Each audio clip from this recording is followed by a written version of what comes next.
Peringatan terakhir, NKRI desak Australia angkat kaki dari Pulau Pasir atau kita perang.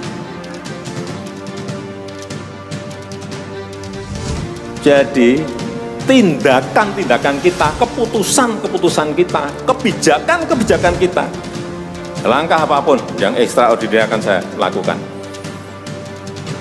untuk 267 juta rakyat kita, untuk negara.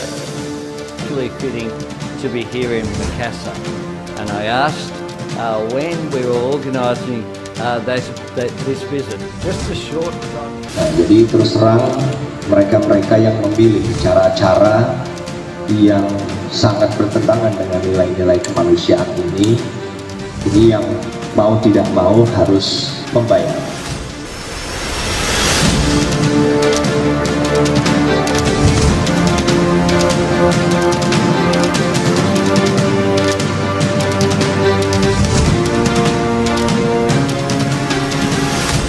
Yayasan Peduli Timor Barat kembali desak pemerintah Australia segera meninggalkan gugusan Pulau Pasir atau Ashmore Reef yang kini masih menjadi kawasan sengketa antara Indonesia dan Australia.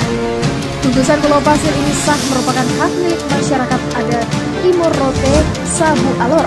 Kemudian Australia baru memasuki wilayah gugusan Pulau Pasir pada sekitar tahun 1975. Kemudian secara perlahan mengganti nama gugusan Pulau Pasir menjadi Ashmore Reef. Kata Ketua YPTB Ferdi Tandroni dilansir Antara. Peraih tunggal Civil Justice Award 2013 dari Australian Lawyers Alliance menuturkan sesuai fakta sejarah, pemerintah Inggris pada tahun 1932 menyerahkan pengelolaan gugusan Pulau Pasir kepada pemerintah federal Australia.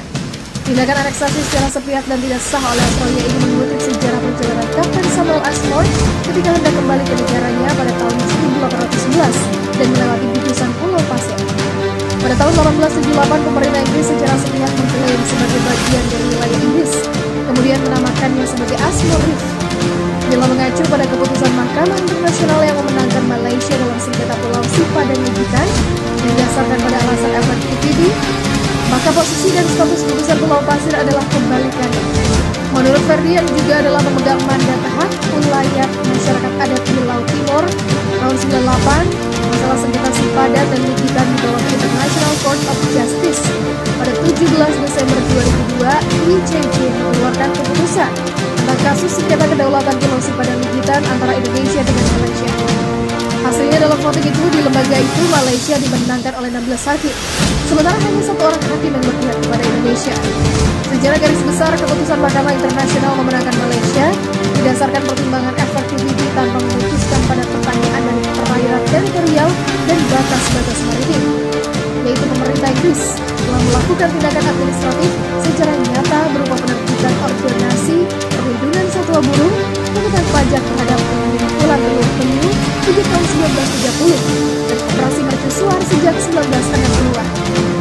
Sementara itu, jika dibandingkan dengan fakta yang terdapat di gugusan Pulau Pasir berdasarkan pada efektiviti, yaitu pemerintah Hindia Belanda telah melakukan tindakan administratif secara nyata berupa penerbitan izin kunjungan yang dikenal dengan pas jalan dan pungutan pajak bagi setiap nelayan yang hendak berkunjung ke gugusan Pulau Pasir untuk mengambil telur penyu dan peripak. Tindakan ini terus berlangsung paling tidak hingga 1976. Sebelum tahun 1974, ketika Indonesia dan Australia membuat MOU tentang hak-hak nelayan tradisional. Di samping itu, gugusan Pulau Pasir telah dijadikan rumah kedua bagi para nelayan tradisional Laut Timor sekitar 500 tahun lalu, jauh sebelum Australia menjadi sebuah negara